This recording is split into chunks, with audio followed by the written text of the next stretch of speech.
Hey everyone, this is Shweta. Welcome to my YouTube channel. आज हम लक्ष्मीकांत का 5th चैप्टर कवर करेंगे, यूनियन एंड इट्स टेरिटरी। और यहाँ से आपके कॉन्स्टिट्यूशन के पार्ट्स और उसके अंदर के आर्टिकल हम पढ़ना शुरू करेंगे। इसके पहले थोड़ा सा हम समझ लेंगे। देखिए, जैसे हर बुक में आपको शुरू में ही इंडेक्स मिल जाता है और उसमें दिया रहता है कि अंदर आपके बुक में कितने चैप्टर्स है और उसके अंदर के जो भी टॉपिक्स होते हैं वो उसमें मेंशन रहता है। ऐसे ही जो हमारा इंडियन कॉन्स्टिट्यूशन है, इसके अंदर के ये जो चैप्टर्स बोल सकते हैं, इसको कॉन्स्टिट्यूशन में बोला जाता है पार्ट्स या फिर भाग। तो हमारे संविधान के अब हम पार्ट्स पढ़ने चालू करेंगे।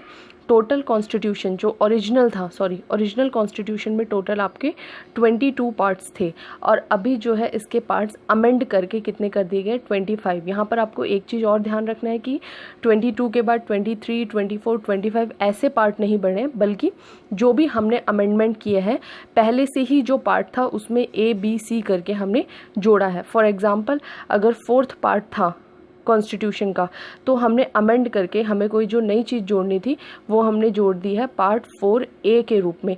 पार्ट नया है, उसके अंदर की बात भी नई है, लेकिन ये जो है ABC करके जोड़ा गया है। तो अगर हम इस टोटल को काउंट करते तो 25 है और ओरिजिनली कितने थे, 22 थे। और हर पार्ट्स के अंदर में, जैसे हर लेसन के अंदर में कोई कितने टॉपिक्स दिए रहते हैं, वैसे ही हर पार्ट्स के अंदर में, हर भाग के अंदर में संविधान के कुछ अनुच्छेद दिए रहते हैं, जिसे हम आर्टिकल्स कहते हैं। तो यहाँ से हम पार्ट से स्टार्ट करेंगे। फर्स्ट पार्ट, उसके अंदर के सारे आर्टिकल्स पढ़ेंगे, फिर सेकेंड पार्ट, उसके अंदर के सारे आर्टिकल। तो इस तरह से हम लास्ट 25 जो आपके पार्ट्स हैं उनको कवर करेंगे। तो बिल्कुल कन्फ्यूज़ नहीं होना है, पार्ट्स के अंदर आर्टिकल्स होते हैं। तो अब हम इसे स्टार्ट करेंगे, देखेंगे। देखिए, फर्स्ट पार्ट है आपका। फर्स्ट पार्ट जो है उसमें आपके टोटल कितने आर्टिकल हैं, टोटल 4 आर्टिकल है। तो आपको ये ध्यान रखना है कि फर्स्ट पार्ट के अंदर 4 आर्टिकल है और फर्स्ट पार्ट में लिखा गया है यूनियन एंड इट्स टेरिटरी, संघ और इसका राज्य क्षेत्र। यानी पहले अनुच्छेद में पहले भाग में हमने बताया है संघ यानी देश के बारे में, और इसके राज्य क्षेत्र, इसके क्षेत्र मतलब जो भी इसकी टेरिटरी है, बाउंड्रीज है, कहाँ तक फैली हुई है, वो सब आपका इस पार्ट के आर्टिकल्स में कवर हो जाएगा। तो फर्स्ट आर्टिकल देखेंगे हम इसका। आर्टिकल 1 में क्या लिखा है, इंडिया अर्थात Bharat India that is Bharat shall be union of states, यानी राज्यों के समूह के बजाय राज्यों का संघ होगा। इसका क्या मतलब है, तो सबसे पहले इसमें बोला गया है इंडिया अर्थात भारत। यानी जब हमारे देश का नाम यहाँ पर लिखने की बात आई तो यहाँ पर जो कॉन्स्टिट्यूएंट असेंबली थी उसके बीच मतभेद हो गया। उसके कुछ मेंबर्स ऐसे थे जिनका कहना था कि देश का नाम इंडिया रखना चाहिए, क्योंकि जो पूरा वर्ल्ड है वो अभी इस हमारे देश को इंडिया के नाम से ही जानता है।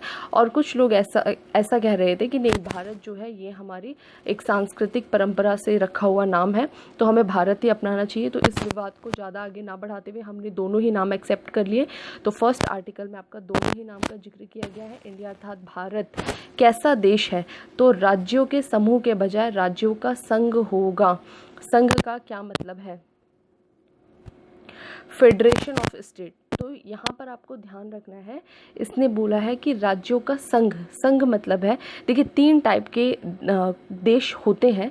एक होता है परिसंघ, जिसको हम बोलते हैं कॉन्फेडरल, यानी ऐसे जो देश होते हैं वो विभिन्न राज्यों के बीच में सहमति से बने होते। फॉर एग्जांपल, जो पहले का आपका USA था, अमेरिका था, वो कैसे बना था कि ये सारे राज्य अलग अलग थे और इन सारे राज्यों ने आपस में सहमति कर ली कि चलो हम एक हो जाते हैं, एक देश बन जाते हैं, हम सारे विषयों पर कानून खुद बनाएंगे, लेकिन जो कुछ कानून होंगे या कुछ विषय होंगे, हम एक सेंटर में एक अथॉरिटी बना के, एक गवर्नमेंट बना के उसको वो पावर दे देंगे, ताकि हम जो है बाकी किसी देश से बच सके, जैसे कोई आक्रमण करे, कोई हमला करे, या और बहुत सारी चीज़ें होती हैं।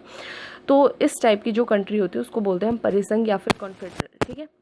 दूसरे टाइप की कंट्री होती है जिसकी बात इंडिया में की गई है, ठीक है। ये है आपका फेडरल या फिर संघीय देश। संघ का मतलब होता है कि जो हमारा देश है उसमें पावर्स जो है सेंटर और स्टेट दोनों के बीच में बटा होगा। यानी कि ऐसे देश में स्टेट्स भी होता है, सेंटर भी होता है, ठीक है।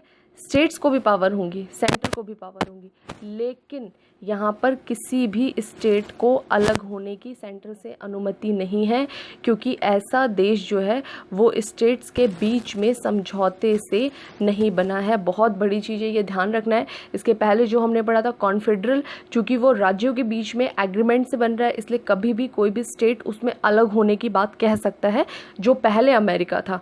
लेकिन जो फेडरल होता है या संघीय देश होता है, यहाँ पर सेंटर के साथ साथ स्टेट का भी अस्तित्व होता है, यानी सेंटर के पास भी कुछ पावर्स रहेंगी, स्टेट्स के पास भी पावर्स रहेंगी, लेकिन कोई भी स्टेट सेंटर से अलग नहीं हो सकता है, ठीक है। और एक तीसरे टाइप की कंट्री होती है जिसको बोलते हैं हम यूनिटरी, यानी यहाँ पर स्टेट का वजूद ही नहीं होता है, सारी की सारी पावर जिसके पास होती है सेंटर के पास में होती है। सेंटर बहुत पावरफुल होता है, वही सारा स्टेट का मैनेजमेंट वगैरह देखता है, और ऐसा सिस्टम जो है अभी आपके ब्रिटेन में एग्जिस्ट करता है। और जनरली ये उन देशों में लागू हो पाता है यूनिटरी सिस्टम जो बहुत छोटा देश हो, जहाँ पर डाइवर्सिटी बहुत ज़्यादा ना हो, और इंडिया के लिए तो ऐसा पॉसिबल ही नहीं है। तो हमने ये वाले स्ट्रक्चर को अपनाया है कि भारत क्या है, राज्यों के समूह के बजाय राज्यों का संघ है, फेडरल कंट्री है इंडिया जो है। अब यहाँ से आपको दो चीज़ें क्लियर हो जाएंगी। पहला, देश का नाम। दूसरी बात यहाँ से क्लियर कर रहा है कि भाई हमारा देश चूँकि फेडरल है, तो कल को कोई भी स्टेट देश से अलग होने की बात करता है तो वो अलग नहीं हो सकता। हालांकि पावर जो है वो आपका सेंटर और स्टेट दोनों के बीच में बटी होगी, ठीक है। तो ये चीज़ आपको फर्स्ट आर्टिकल से ही क्लियर हो गया। तो बहुत सारे स्टेट्स में ऐसे डिमांड उठती है कि हमें सेपरेट कर दो, यहाँ भारत का हिस्सा नहीं है, तो यहाँ यहीं पर आके ये बात ख़त्म हो जाती है, क्योंकि फर्स्ट आर्टिकल में ही इसे क्लियर कर दिया है। यहाँ पर और एक बात की गई है कि फर्स्ट इसके अनुसार भारतीय क्षेत्र को 3 श्रेणियों में बांटा गया है, यानी कि जो पूरा का पूरा इंडियन टेरिटरी है इसको 3 कैटेगरी में डिवाइड किया गया है। एक है राज्यों के क्षेत्र, यानी कि भारत में आपने देखे होंगे स्टेट्स हैं, ठीक है। तो एक तो पूरे देश में स्टेट्स बनाए गए हैं, राज्यों के क्षेत्र बनाए गए। दूसरा बोल रहा है संघ क्षेत्र, यूनियन टेरिटरी। और राज्यों के अलावा हमारे देश में यूटी भी होती है, यूनियन टेरिटरी भी होती है। डिफरेंस क्या है इन दोनों में, आगे तो हम डिटेल में समझेंगे, यहाँ थोड़ा सा हिंट दे देती हूँ। स्टेट की अपनी गवर्नमेंट होती है, यूनियन टेरिटरी में जनरली गवर्नमेंट नहीं होती है, सेंटर के अंडर में ही इसका मैनेजमेंट जो है वो देखा जाता है प्रेसिडेंट के द्वारा, ठीक है। और एक तीसरी कैटेगरी यहाँ पर बनाई गई थी, भारत सरकार द्वारा अधिग्रहित क्षेत्र। देखिए अभी तो इसमें कोई नहीं है क्षेत्र, लेकिन इसे तब बनाया गया था आज़ादी के टाइम, ये जब आपका कॉन्स्टिट्यूशन उसके बाद लागू हुआ है, तो उस समय कुछ ऐसे क्षेत्र थे जो कि इंडिया के हिस्से नहीं थे, उसको बाद में हमने एक्वायर किया। फॉर एग्जांपल अंडमान निकोबार है ना, तो उनको हम किस कैटेगरी में रखें, तो इसलिए ये वाला क्षेत्र, ये वाली कैटेगरी बना दी गई थी। तो इंडिया का जो पूरा का पूरा टेरिटरी था उसको हमने 3 कैटेगरी में डिवाइड कर दिया। एक है आपका स्टेट, दूसरा है यूनियन टेरिटरी, और तीसरा है ये अधिग्रहित क्षेत्र। यहाँ से ये बात क्लियर हो गई। नेक्स्ट है आपका आर्टिकल 2, बहुत इंपॉर्टेंट है। यहाँ पर देखो पार्लियामेंट को पावर दी गई है, संसद को। अब यहाँ पर ध्यान रखना है कि पार्लियामेंट को इसलिए पावर दी जा रही है क्योंकि उस समय हमारा देश आज़ाद हुआ है, और उस समय अगर हम स्टेट लेजिस्लेचर को पावर देंगे तो बहुत सारे स्टेट थे जो आपस में एक दूसरे से सहमत नहीं थे, फिर उनकी अलग अलग थॉट्स होते, तो वो पॉसिबल नहीं था कि उसको कानून को हम सही तरीके से लागू कर सके, इसलिए सारी पावर सेंटर में पार्लियामेंट को दे दी थी। तो ये बोल रहा है कि पार्लियामेंट के पास पावर है कि वो विधि द्वारा ऐसे शर्तों पर जिसे वह ठीक समझे क्या कर सकता है, संघ यानी कि देश में नए राज्यों का प्रवेश और उनकी स्थापना कर सकता है। अब यहाँ पर ये बात कर रहा है इंडियन टेरिटरी के बाहर की, कि कल को हमें कोई भी ऐसा क्षेत्र जिसको अपने देश में मिलाना चाहते हैं, या फिर क्या बोलते हैं, जैसे मान लीजिए कोई बाउंड्री डिस्प्यूट है ना, और कल को वो डिस्प्यूट सॉल्व हो रहा है, उस क्षेत्र को हमें अपने में मिलाना है, तो इसके लिए क्या करने की किसके पास पावर है, पार्लियामेंट के पास पावर है कि वो उस क्षेत्र को इंडिया का हिस्सा बना सकती है कोई भी कानून के द्वारा, ठीक है। तो यहाँ पर आपको ध्यान रखना है, आपसे पूछा जाएगा एग्जाम में कि भारतीय क्षेत्र के बाहर के किसी हिस्से को अगर भारत में मिलाना है तो उसकी पावर किसके पास है, पार्लियामेंट के पास है, और किस आर्टिकल में है, आर्टिकल 2 में।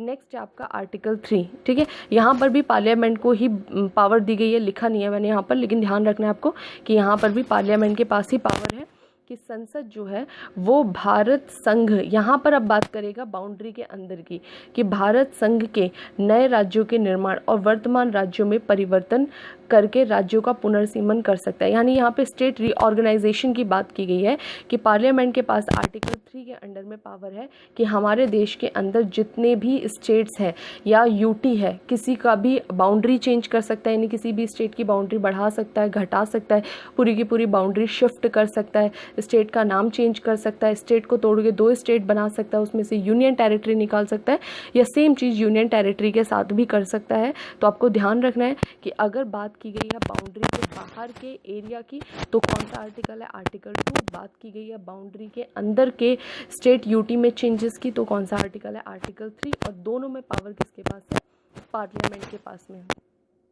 यहाँ पर आपको 2 कंडीशन और ध्यान रखनी है। आर्टिकल 3 में मेंशन किया हुआ है कि जब भी पार्लियामेंट ऐसा कदम उठाएगी कि किसी स्टेट के बाउंड्री नेम वगैरह में चेंज करेगी, जो जनरली होता है, तो वहाँ पर 2 चीज़ें ध्यान रखनी होंगी। पहली बात क्या है कि इस टाइप का कोई भी बिल तभी लाया जाएगा जबकि राष्ट्रपति इसकी पहले क्या करे, सिफारिश करे। यानी कि अगर किसी स्टेट का नाम चेंज करना है तो ये बिल पार्लियामेंट में तभी रखा जाएगा जब प्रेसिडेंट ऑफ इंडिया इसकी सिफारिश करेंगे। दूसरा, प्रेसिडेंट ऑफ इंडिया जो है इसको रखने से पहले वो जो भी स्टेट लेजिस्लेचर होगा, मान लीजिए आपका कोई स्टेट है, उसकी बाउंड्री में चेंज करना है, तो ये जो बाउंड्री से लगते हुए 2 या 3 जितने भी स्टेट्स होंगे उन जिन पर इसका प्रभाव पड़ेगा, उन सभी स्टेट्स के स्टेट लेजिस्लेचर के पास ये बिल भेजा जाएगा उनकी राय जानने के लिए, ठीक है। और इसमें एक इनको टाइम दे दिया जाएगा सॉरी, कि उस टाइम के अंदर अंदर इनको प्रेसिडेंट को अपना रिप्लाई देना है, चाहे पॉजिटिव चाहे नेगेटिव जो भी, ठीक है। ये एक प्रोसीजर है बस। अब जो इन्होंने बात कही इसको भेज दिया जाएगा पार्लियामेंट में। अब इसके बाद से पार्लियामेंट पूरी तरह से फ्री है कि वो इसकी बात मान रही है कि नहीं मान रही है, इस पर किसी तरह का दबाव नहीं है, कोई भी कंपल्सन नहीं है यहाँ पर कि उसको मानना ही होगा। तो ये चीज़ ध्यान रखना है कि 2 शर्तें हैं कभी भी किसी स्टेट के बारे में प्रोविज़न करना है। पहला, ऑर्डिनेंस पे राष्ट्रपति की पूर्व मंजूरी, और दूसरा है कि उसको संबंधित राज्यों को भेजना होगा। ये केवल स्टेट्स के मामले में, यूनियन टेरिटरी में ये नहीं है। यूनियन टेरिटरी चूँकि सेंटर के ही अंडर में एक तरह से उसका सिस्टम मैनेज होता है, तो यूनियन टेरिटरी में ये बाध्यता नहीं है, ठीक है। ये सेम यहाँ पर लिखा हुआ है। आर्टिकल 1 इसकी 3 जो कैटेगरीज है वो लिख दिया है। फिर आर्टिकल 2 यहाँ पर पार्लियामेंट को पावर दी गई है। नेक्स्ट है आपका आर्टिकल 4। आर्टिकल 4 में बता रखा है नए राज्यों का निर्माण, सीमा क्षेत्र नाम में परिवर्तन, नए राज्यों के प्रवेश। चलिए आर्टिकल 4 देखते हैं। तो आर्टिकल 4 में बताया है कि नए राज्यों का निर्माण, सीमा क्षेत्र और नाम में परिवर्तन तथा नए राज्यों के प्रवेश गठन संबंधित परिवर्तन को आर्टिकल 368 के तहत संशोधन नहीं माना जाएगा। बहुत सिंपल लैंग्वेज में हम समझेंगे। ये बोल रहा है कि अगर आप आर्टिकल 2 या आर्टिकल 3 को लागू करते हैं तो क्या होगा भाई, आर्टिकल 2 में किसी बाहर के क्षेत्र को मिलाए हो, बाउंड्री चेंज होगा।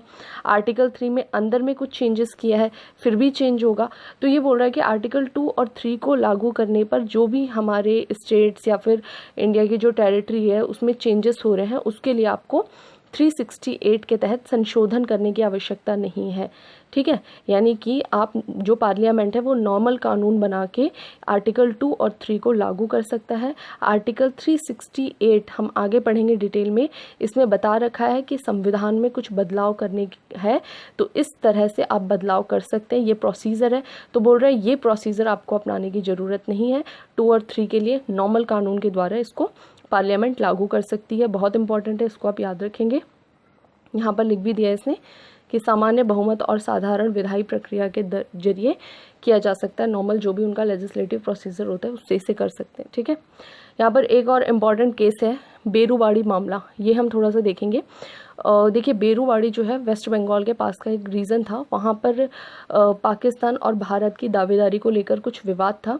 फाइनली हमने ऐसा डिसाइड किया था कि ये जो क्षेत्र है बेरूवाड़ी, ये पाकिस्तान को हम दे देंगे, ठीक है, ताकि जो हमारी सीमा है वो सही तरीके से सेटल हो जाए। क्योंकि यहाँ पहले जो आपका ये बांग्लादेश आज का, ये पहले पाकिस्तान का ही हिस्सा हुआ करता था और ये 2 हिस्से होते थे पाकिस्तान का। इसको पूर्वी पाकिस्तान कहा जाता था 1971 से पहले, ठीक है।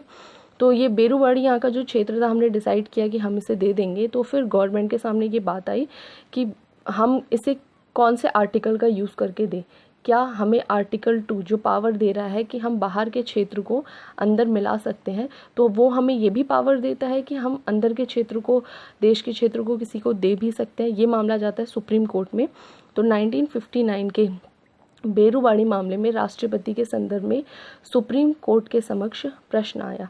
देखिए, राष्ट्रपति का संदर्भ का मतलब है कि राष्ट्रपति ने सुप्रीम कोर्ट से इस बारे में राय मांगी। ठीक है, ये राष्ट्रपति के पास पावर होती है अंडर आर्टिकल 143 कि वो सुप्रीम कोर्ट से किसी मामले में राय मांग सकते हैं। तो सुप्रीम कोर्ट के समक्ष ये प्रश्न आया कि क्या भारतीय क्षेत्र को अनुच्छेद 3 के अंतर्गत किसी अन्य को सौंपा जा सकता है। अनुच्छेद 3 यानी कि ये बात कर रहा है कि जो अंदर स्टेट की बाउंड्री वगैरह उसमें चेंज करने के उस आर्टिकल का यूज़ करके हम इसको दे सकते हैं। यहाँ पर सुप्रीम कोर्ट ने कहा कि संसद की शक्ति राज्य सीमाओं को समाप्त करने या भारतीय क्षेत्र को किसी अन्य को देने की नहीं है। यानी क्लियर बोल दिया कि पार्लियामेंट के पास पावर नहीं है कि वो भारत का कोई भी हिस्सा किसी और देश को दे सके। ठीक है, यानी इसमें वो आर्टिकल 2, 3 किसी तरीके का यूज़ नहीं कर सकता है। आगे बोला कि ऐसा अनुच्छेद 368 के तहत संशोधन करके ही संभव है। यानी अगर आप चाहते हो कि आप भारत का कोई क्षेत्र दो, तो इसके लिए आपको 368 वाला अमेंडमेंट प्रोसीजर अपनाना होगा। देखिए, 2 और 3 को लागू करने के लिए तो कोई अमेंडमेंट नहीं चाहिए था, क्योंकि आप उसमें ले रहे थे या अपने देश के अंदर ही कुछ चेंजेस कर रहे थे। अब यहाँ पर बात आई है देश के क्षेत्र को देने की, तो बोल रहा है कि सुप्रीम कोर्ट अगर ऐसा आपको करना है तो वो 368 वाली प्रक्रिया अपनाकर ही आप ऐसा कर सकते हैं। यानी 368 के तहत संशोधन करके जिस क्षेत्र को आप देना चाह रहे हैं उस क्षेत्र को भारत के क्षेत्र के हिस्से से निकाल दीजिए कि आज से वो भारत का हिस्सा नहीं है, और जब वो भारत का हिस्सा नहीं है तो फिर वो किसी और देश को सौंपा जा सकता है। ये बात कही सुप्रीम कोर्ट ने, और इसके तुरंत बाद हमारी जो पार्लियामेंट थी उसने अमेंडमेंट किया, 9th कॉन्स्टिट्यूशनल अमेंडमेंट 1960 में, और इसके द्वारा यह क्षेत्र पाकिस्तान को हस्तांतरित किया गया। और ये कौन सा अमेंडमेंट है? 368 में जो लिखा है उस तरह से। ठीक है, वहीं 1960 में सुप्रीम कोर्ट ने व्यवस्था दी कि सीमा विवाद निर्धारण के लिए संशोधन की आवश्यकता नहीं है। यानी कि अगर कोई बाउंड्री डिस्प्यूट चल रहा है दो कंट्री के बीच में, तो वहाँ पर उस डिस्प्यूट के लिए आपको कोई अमेंडमेंट करने की, उसको सॉल्व करने के लिए कोई अमेंडमेंट की आवश्यकता नहीं है। हाँ, अगर आप अपना कोई क्षेत्र दे रहे हैं, देने के लिए आपको 368 का संशोधन करना होगा, कंपल्सरी है ये। ठीक है, बहुत इंपॉर्टेंट मामला है बेरुवाड़ी मामला, पहले भी हमने देखा था प्रियम्बल में, यहाँ पर फिर ये आया है। देखिए ये इंग्लिश में है सेम, आर्टिकल 3 और फिर आर्टिकल 4 नोट कर लेंगे यहाँ से। ये बेरुवाड़ी केस है पूरा का पूरा। तो ये तो हमारा आर्टिकल 1 to 4 कंप्लीट हो गया, यानी कि आपने पार्ट 1 के जो 4 आर्टिकल्स थे वो कवर कर लिया। इसके बाद से इसी में एक बहुत इंपॉर्टेंट टॉपिक है, वो हम थोड़ा सा समझेंगे, केंद्र शासित प्रदेश और राज्यों का उद्भव। यानी कि कैसे जो अब हम देख रहे हैं स्टेट्स हैं हमारे देश में यूनियन टेरिटरी है, तो इनका फॉर्मेशन कैसे हुआ, यानी स्टेट यूनियन टेरिटरी कैसे बने, तो ये हमें बहुत डिटेल में समझना पड़ेगा, इंपॉर्टेंट टॉपिक है।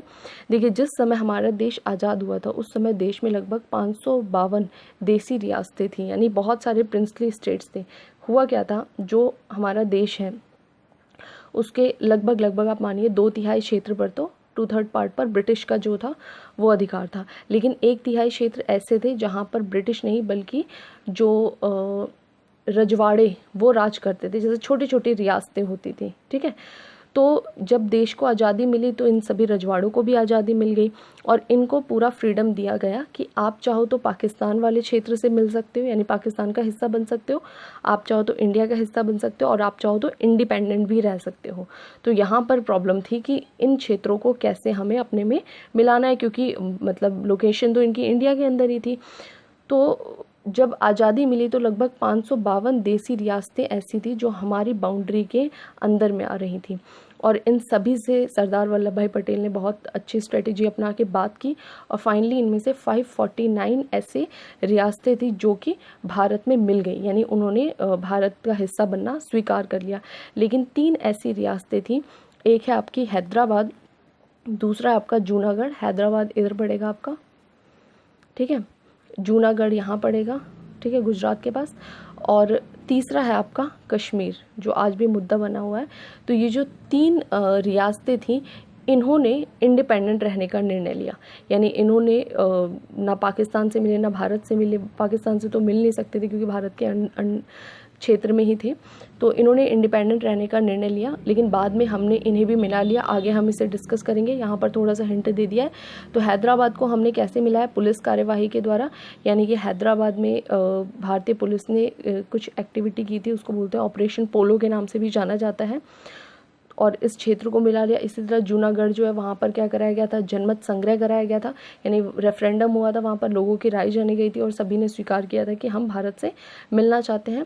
और कश्मीर जो है उसको हरि सिंह ने, जो उस समय वहाँ के महाराजा थे, उन्होंने विलय पत्र यानी क्या बोलते हैं, सिग्नेचर करके भारत में विलय करने की सहमति दी थी। ये हम अलग से टॉपिक लेंगे, तीनों बहुत इंपॉर्टेंट है। तो यहाँ पे फिलहाल आपको इतना ही ध्यान रखना है कि ये सारी रियासतें जो है अब भारत में मिल चुकी, ठीक है। अब ये मिली, तो मिलने के बाद से ये 1947-48 की बात है, जब इन सारी रियासतों को मिलाया जा रहा है। कॉन्स्टिट्यूशन आपका बनकर कब तैयार हो रहा है? 26 जनवरी 1950 में इसे लागू किया जा रहा है। तो जो हमारा संविधान 1950 का लागू हो रहा है, उसमें स्ट्रक्चर क्या था देश का? तो पूरे देश के क्षेत्रों को 4 कैटेगरी में डिवाइड कर दिया गया था, ठीक है। Part A, part B, part C, part D, यानी कि ये 4 कैटेगरी में जितने भी स्टेट्स थे उन्हें डिवाइड किया गया था। जो पार्ट ए वाली कैटेगरी थी, इसमें किसे रखा गया था? जो भी उस समय की बड़ी बड़ी रियासतें थी उन्हें डाल दिया गया था आपका पार्ट ए में, ठीक है। पार्ट ए में डाला गया था जो भी ब्रिटिश के अंडर में क्षेत्र थे, उनको डाल दिया था पार्ट ए में, ठीक है। पार्ट बी में उन्हें डाल दिया गया था जो भी उस समय की बड़ी बड़ी रियासतें थी। पार्ट सी में भी ब्रिटिश क्षेत्र ही थे, लेकिन वो छोटे क्षेत्र थे जिन पर क्या बोलते हैं, कमिश्नर के माध्यम से शासन होता था। और पार्ट डी जो भी उस समय अर्जित क्षेत्र थे, यानी पहले भारत का हिस्सा नहीं थे, बाद में उसे भारत का हिस्सा बनाया गया है। तो इस तरह की 4 कैटेगरी बनाई गई थी, ए कैटेगरी, बी कैटेगरी, सी और डी। तो इस तरह का कुछ आपका देश दिखता था 1950 में, ठीक है। और टोटल हमने अगर इनके नंबर को ऐड कर लिया तो टोटल इनकी संख्या क्या हो गई थी? सारी कैटेगरी मिला के 29 ऐसे क्षेत्र जो है वो इस्टेब्लिश हो चुके थे, ठीक है। अब यहाँ पर जो है विवाद चालू होगा। तो देखिए, जब हमारे देश को आज़ादी नहीं मिली थी उस समय ही ऐसी डिमांड की जाती थी, और कांग्रेस या जो भी उस समय बड़े राजनीतिक दल थे उनके द्वारा बोला जाता था कि भाई जैसे ही हमें आज़ादी मिलेगी सबसे पहला हम क्या करेंगे? भाषा के आधार पर राज्य बनाएंगे, यानी कि जो भी स्टेट्स हैं उसको हम लैंग्वेज बेस्ड करेंगे कि इस क्षेत्र में ये भाषा बोलने वाले लोग ही रहेंगे, या ये इस क्षेत्र का प्रॉपर ये नाम रहेगा, इनकी ये भाषा रहेगी और सारे प्रशासनिक कार्य इसी भाषा में किए जाएंगे, ठीक है। अब ऐसा कुछ तो हुआ नहीं, यहाँ पर तो 4 कैटेगरी में डिवाइड कर दिया गया, भाषा का कोई ध्यान ही नहीं रखा गया। तो फिर देश में विवाद खड़ा हो गया, और स्पेशली ये साउथ से बहुत ज़्यादा विवाद आ रहा था, क्योंकि यहाँ पे बहुत सारे छोटे छोटे क्षेत्र हैं, कहीं तमिल बोल रहे हैं, कहीं तेलुगु बोल रहे हैं, कहीं मलयालम बोल रहे हैं, मणिपुरी इधर बोल रहे हैं, अलग अलग मतलब क्षेत्रों में अलग अलग लैंग्वेज जो है वो बोली जा रही है। अब कोई ऐसा क्षेत्र है जहाँ पर तमिल, तेलुगु, मलयालम तीनों ही बोलने वाले हैं और प्रशासनिक कार्य एक भाषा में किया जा रहा है, तो बाकी लोगों को प्रॉब्लम होगा। तो इसीलिए वो लोग चाहते थे कि भाई हमारा एक अलग से क्षेत्र बना दिया जाए, अलग से राज्य बना दिया जाए। इस तरह का विवाद जो है वो सामने आता है। तो इसके लिए आपका देखिए यहाँ पे फर्स्ट पॉइंट लिखा है, देश में विशेष रूप से दक्षिण भारत से भाषा के आधार पर राज्यों के पुनर्गठन की मांग की गई कि आपने ये जो 4 कैटेगरी बनाई है इसकी जगह रीऑर्गेनाइज करिए वापस से स्टेट्स को, लैंग्वेज को ध्यान में रखते हुए। तो फिर सरकार ने क्या करा, जून 1948 में, जून 1948 में एस.के. धर, ठीक है, रिटायर्ड जज थे, तो एस.के. धर की अध्यक्षता में एक कमेटी बनाई थी, भाषाई प्रांतीय आयोग, एक कमीशन बनाया, एक आयोग बनाया, और उस कमीशन को इसी पे काम करना था कि क्या भाषा के आधार पर प्रांत, प्रोविंस बनाए जा सकते हैं। इस कमीशन ने दिसंबर 1948 में अपनी रिपोर्ट दी, और रिपोर्ट में इसने क्लियर मना कर दिया कि प्रशासनिक आधार पर पुनर्गठन किया जाए। आप एडमिनिस्ट्रेशन को ध्यान में रखकर स्टेट जो है उनको बनाए, उनको रीऑर्गेनाइज करे, ना कि भाषा को ध्यान में रखकर, क्योंकि अभी अभी देश आज़ाद हुआ है, इतने सारे रिसोर्सेज नहीं हैं हमारे पास कि हम नए नए स्टेट्स बना के उनके एडमिनिस्ट्रेशन के लिए अलग से बॉडी बनाई जा सके।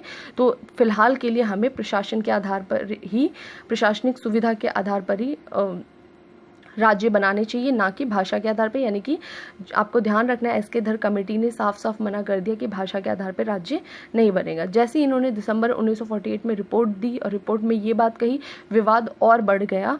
फिर दोबारा से एक कमेटी बनानी पड़ी। दिसंबर 1948 में ही दूसरी कमेटी बनी और उस कमेटी का नाम है JVP समिति या JVP कमेटी। बहुत इंपॉर्टेंट है।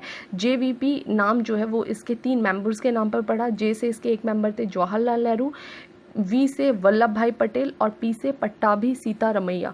तो ये जो इसके 3 मेंबर्स थे, इनको मिलकर ये कमेटी बनाई गई थी। और इन्होंने यहाँ पर ये गलत लिख दिया है, 48 नहीं होगा, इसको आप करेक्ट कर लेंगे, ये होगा 49। तो इन्होंने नेक्स्ट ईयर 1949 अप्रैल में अपनी रिपोर्ट दी और रिपोर्ट में इन्होंने बोल दिया कि भाषा आधार पर पुनर्गठन अभी नहीं करना चाहिए। तो फाइनली ये वाली कमेटी एस के धर और JVP दोनों ने ही मना कर दिया कि भाषा के आधार पर ना बनाया जाए। और इसके तुरंत बाद ही आपका क्या आ जाता है, कॉन्स्टिट्यूशन लागू हो जाता है और भाषा को ध्यान नहीं दिया जाता है। ठीक है, अब जो है थोड़ा सा ये जो विवाद है वो अलग स्वरूप धारण कर लेगा और जगह जगह हड़तालें, हिंसा या फिर भूख हड़ताल जैसी चीज़ें देखने को मिलेंगी। तो ऐसे ही 1942 में, ठीक है, एक कांग्रेसी नेता थे पोट्टी श्री रामलू, इनके द्वारा आंध्र प्रदेश की मांग करते हुए भूख हड़ताल की गई। अब देखिए थोड़ा सा हम समझ लेंगे, यहाँ पर ये जो रीज़न था इसको बोला जाता था उस समय मैसूर। ठीक है, तो ये जो आपका मैसूर था, इसके नॉर्थ में यहाँ पर बोला जाता था जो भाषा वो थी आपकी तेलुगु, और यहाँ पर जो बोली जाती थी भाषा वो थी आपकी तमिल। तो ये तेलुगु भाषा थी और ये तमिल भाषा थी और ये पूरा क्षेत्र था मैसूर का। तो ये जो तेलुगु भाषी जो लोग थे, इनकी ये डिमांड थी कि भाई हमें इस तमिल भाषी क्षेत्र से अलग करके एक राज्य बना दिया जाए और हमारे तेलुगु भाषी राज्य का नाम रखा जाए आंध्र प्रदेश। तो यही मांग करते हुए ये जो पोट्टी श्री रामलू है 1952 में आमरण अनशन पर बैठ जाते हैं और फाइनली ये मर भी जाते हैं 56 दिनों की भूख हड़ताल में। और कोई नेता मांग करते हुए मर जाता है तो कितनी हिंसा होती है। सेम ऐसे ही हिंसा होने लग गई। सरकार को तुरंत एक्शन लेना पड़ा और सरकार ने इनकी बात को मान लिया और अगले साल ही अक्टूबर 1953 में देश का पहला भाषा आधारित राज्य बनता है और उसका नाम क्या है, आंध्र प्रदेश। और ये मद्रास के तेलुगु भाषी क्षेत्र जो था इसको अलग करके बनाया गया था आपका आंध्र प्रदेश। तो ध्यान रखना है कि देश का पहला भाषा आधारित राज्य आंध्र प्रदेश है और ये कब बनाया गया था, अक्टूबर 1953 में। और आपको बताइए खरबूजे को देख के खरबूजा रंग बदलता है ना, यहाँ भी बदलेंगे। कैसे, जैसे भाई एक भाषा के आधार पे राज्य बना, बाकी के जो भी स्टेट्स थे जहाँ पर भाई कई सारे लैंग्वेज वाला सिस्टम था, उन सब ऐसे ही भूख हड़ताल पे बैठ गए कि भाई हमें भी चाहिए अब अपना भाषा के आधार पे राज्य। ठीक है, और सरकार जानती थी कि गड़बड़ करेंगे, तो सरकार ने उसी साल दिसंबर 1953 में एक और कमेटी बनाई, नई कमेटी, और उसका नाम था फैजल अली आयोग। ठीक है, या फिर इस कमेटी को बोलते हैं राज्य पुनर्गठन आयोग के नाम से जाना जाता है। फैजल अली एक्चुअल में इसका नाम इसलिए पड़ता है क्योंकि इसके जो अध्यक्ष होते हैं उनका नाम था फैजल अली, तो उसी के नाम से इसको फैजल अली भी कहा जाता था। 2 और मेंबर थे, यहाँ पे मैंने मेंशन नहीं किया, आप नोट कर लेंगे। एक था आपका हृदय नाथ कुंजरू और दूसरे थे आपके KM पनिक्कर। तो ये 3 मेंबर्स वाली कमेटी बनाई जाती है 1953 में, स्टेट रीऑर्गेनाइजेशन कमेटी। फाइनली इसने अपनी रिपोर्ट दी थी कब, 1955 में। 1955 की रिपोर्ट में इसने क्या कहा कि भाषा को पुनर्गठन का मुख्य आधार बनाने की मांग जो है वो सही है। यानी इसने फाइनली जो है पहली बार बोल दिया कि आप भाषा को ध्यान में रखकर स्टेट जो है वो बना सकते हैं, लेकिन एक राज्य एक भाषा की मांग अस्वीकृत। इसने ये बात भी साथ में बोली कि ये जो हर राज्य में केवल एक ही भाषा को आप महत्व देंगे, ये गलत है, क्योंकि कोई भी ऐसा स्टेट नहीं बन सकता या कोई भी ऐसा क्षेत्र नहीं है जहाँ पर केवल एक ही भाषा को बोलने वाले लोग प्रेजेंट हो। यानी 70% अगर एक लैंग्वेज को बोल रहे हैं तो 30% लोग दूसरे लैंग्वेज को बोलने वाले भी वहाँ पर ज़रूर से हैं। तो इसलिए आपको दूसरी भाषा को भी ध्यान में रखना होगा ताकि जो भी प्रशासनिक कार्य हैं उस भाषा में भी अनुमति मिल सके। ठीक है, तो ये 2 जो है इनका रिपोर्ट में बात की गई थी। और इन्होंने एक सिफारिश और की थी कि जो अब आप राज्य बनाएंगे भाषा के आधार पे, वहाँ पर ये जो आपने 4 कैटेगरी में डिवाइड किया है पूरे देश को, ABCD, उसको आप ख़त्म कर दीजिए। उसको ख़त्म करके आप केवल 2 कैटेगरी बनाइए, एक बनाइए स्टेट का और दूसरा बनाइए यूनियन टेरिटरी। और इन्होंने बोला टोटल आप 16 स्टेट बनाइए और 3 यूनियन टेरिटरी बनाइए। स्टेट की अपनी गवर्नमेंट होगी, वहाँ का अपना सिस्टम होगा, और जो यूनियन टेरिटरी होगी वहाँ पर सेंटर का कंट्रोल होगा। सेंटर जो है प्रेसिडेंट की हेल्प से वहाँ का मैनेजमेंट जो है करेगी। ठीक है, तो ये थी इसकी सिफारिशें। इसने अपनी रिपोर्ट दे दी। फाइनली इसकी रिपोर्ट को माना गया, थोड़ा बहुत उसमें अमेंड करने के बाद कि कुछ चेंजेस किए गए, और इसकी रिपोर्ट को लागू करने के लिए अमेंडमेंट करना पड़ा। और वो कौन सा अमेंडमेंट था? 7th constitutional amendment 1956। क्योंकि कॉन्स्टिट्यूशन में जो हमारे स्टेट की 4 कैटेगरी थी, इसको अब मिटाना था, तो इसके लिए संशोधन करना पड़ेगा, संविधान में कुछ बदलाव करना है तो अमेंडमेंट करना पड़ता है। तो 7th कॉन्स्टिट्यूशनल अमेंडमेंट हुआ 1956 और इसको लागू कर दिया गया स्टेट रीऑर्गेनाइजेशन एक्ट के रूप में, राज्य पुनर्गठन अधिनियम बना के। ये आपको ध्यान रखना है, एग्जाम में पूछ भी सकता है कि स्टेट रीऑर्गेनाइजेशन एक्ट कब लागू हुआ, तो आपको ध्यान रखना है 1956 में किस अमेंडमेंट से, 7th कॉन्स्टिट्यूशनल अमेंडमेंट से। और स्टेट और यूटी बना दिए गए। हालांकि थोड़े चेंजेस थे, जैसे इन्होंने 16 स्टेट्स की बात की थी, हमने कितने बनाए? 14 बनाए। इन्होंने बात की थी 3 यूनियन टेरिटरी की, और हमने कितने बनाए? 6 यूनियन टेरिटरी बनाए। ठीक है, तो ये तो था आपका 1956। तो अभी हमने पूरा हिस्ट्री जान लिया कि जब हमें आज़ादी मिली 1950 में, तब हमारा देश आज़ादी के बाद जब हमारा संविधान लागू हुआ तब हमारा देश कैसा दिखता था, और धीरे धीरे 1956 में इसने कैसा स्वरूप जो है वो धारण किया है स्टेट और यूटी का, जो कि आज तक चल रहा है। अब देखिए यहाँ पर ही आपका रीऑर्गेनाइजेशन रुकता नहीं है, यानी इसके बाद भी बहुत सारे स्टेट्स बनेंगे, इन्हें टूट टूट के यूटी बनेंगे, कुछ यूटी जो है वो आपके स्टेट्स बन जाते हैं। तो इसको मैंने यहाँ पर नहीं बताया है क्योंकि ये बिल्कुल फैक्चुअल चीज़ें, ये आप लक्ष्मीकांत से इजीली कवर कर लेंगे। तो लक्ष्मीकांत में दे रखा है कि 1956 के बाद कौन कौन से स्टेट बने। जैसे 1960 में महाराष्ट्र, गुजरात जो है वो अलग अलग 2 स्टेट बनेंगे, है ना। उसके बाद से 1962 में आप 63 में आपका नागालैंड जो है वो बनता है। फिर 1966 में हरियाणा और पंजाब जो है वो अलग होकर बनता है। तो ये सारी चीज़ें वो फैक्चुअल है, वो आप वहाँ से कवर कर लेंगे। यहीं तक आपकी समझने की चीज़ें थी, बहुत इंपॉर्टेंट है, इसको आप ध्यान रखेंगे। और ये पूरा देखिए, ये पूरा evolution of state and union territories यहाँ पर डिटेल में इंग्लिश में दिया है। ये सारे पॉइंट्स आपको अच्छे से रटे होने चाहिए, बहुत इंपॉर्टेंट है। आगे बढ़ते हैं। अब देखिए लास्ट छोटा सा पॉइंट है, यहाँ पर मैं आपको समझा देती हूँ। 1947 में सिक्किम, जो आपका सिक्किम है, वहाँ पर आज़ादी के समय चोग्याल एक तरह से वंश का नाम है, एक शासक हुआ करता था, उसका वंश था चोग्याल। तो जो चोग्याल शासक थे उनका शासन हुआ करता था सिक्किम में। और 1947 में जब हमें आज़ादी मिली तो इन्होंने अपने कुछ चीज़ें जो थी, कुछ सब्जेक्ट्स जो था वो देश को दे दिया था कि हमारी रक्षा, हमारा संचार, हमारे जो भी फॉरेन पॉलिसी वगैरह होगी वो उसका मैनेजमेंट जो है आप देखेंगे, बाकी हम पूरी तरह से अपने इंटरनल डिसीजंस खुद लेंगे। तो हमने भी कहा चलो ठीक है, कोई बात नहीं।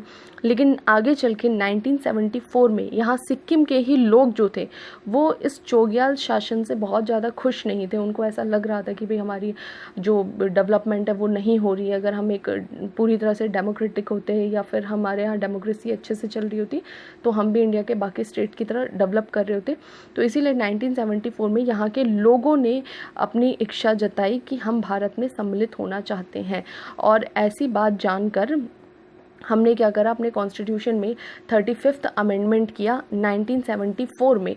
और ये जो सिक्किम है इसको हमने एक दर्जा दिया आर्टिकल 2। आर्टिकल 2 आपने पढ़ा है, आर्टिकल 2 के बगल में ही हमने एक नया आर्टिकल जोड़ दिया इस अमेंडमेंट से, आर्टिकल 2A।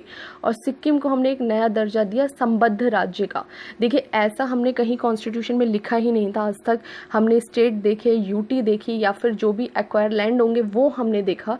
लेकिन यहाँ पे पहली बार इसको घुसाने के लिए कि भाई अब हम इसे किस में डालें, पूरी तरह से ये मिल नहीं रहा है, फिर भी ये चाहता है कि भाई हम आए, हमारी पार्लियामेंट में आए, इसके जो लोग हैं वो हिस्सेदारी चाहते हैं। तो इसके लिए हमने इसे संबद्ध राज्य का दर्जा दे दिया कि चलो मिल तो रहा है ये कुछ हद तक। और इसके लिए हमने ये अमेंडमेंट कर दिया 2A। अब जैसे ये आर्टिकल 2A में इसे जोड़ा गया तब तक ये विवाद पकड़ने लग गया साल भर में कि भाई ये कौन सा दर्जा दिया आपने, ऐसा तो कुछ हमारे कॉन्स्टिट्यूशन में लिखा ही नहीं है। इसके पहले ही अभी ये विवाद जोर पकड़े कि जो चोग्याल शासन था उसको वहाँ की जनता ने ही पूरी तरह से समाप्त करने की मांग की, यानी उन्होंने पूरी तरह से बोल दिया कि अब ये शासन यहाँ पर नहीं चलना चाहिए, पूरी डेमोक्रेसी आनी चाहिए यहाँ पर। तो फिर 1975 में हमने वहाँ पर जनमत संग्रह कराया, क्योंकि जब भी कोई क्षेत्र मिलना चाहते थे तो वहाँ रेफरेंडम कराया जाता था, लोगों की राय जानी जाती थी, और रेफरेंडम में उन लोगों ने स्वीकार किया कि भाई भारत से मिलना चाहते हैं। तो फिर इसको चेंज करने के लिए हमने 36th कॉन्स्टिट्यूशनल अमेंडमेंट 1975 में किया, अगले ही साल, और इसे भारतीय संघ का पूर्ण राज्य बना दिया गया। तो ये यहाँ पर आपको ध्यान रखना है कि 2 अमेंडमेंट से इसे जोड़ा गया था। एक बार 35वां संशोधन 74 में, जिसमें इसको संबद्ध राज्य का दर्जा दिया गया, जिसके बारे में कॉन्स्टिट्यूशन में कहीं भी बात नहीं की गई है, और दूसरी बार इसका अमेंडमेंट था 36th अमेंडमेंट 1975, और वहाँ पर इसको पूर्ण राज्य का दर्जा मिला है, और वहाँ से ये इंडिया का स्टेट बन चुका है। ठीक है, तो ये हो गया आपका ये टॉपिक कंप्लीट। और इसमें एक ये मैंने टॉपिक छोड़ दिया है, ये हम आगे देखेंगे, इस पर मैं अलग से एक वीडियो बनाऊंगी, इसलिए मैंने इसे छोड़ा।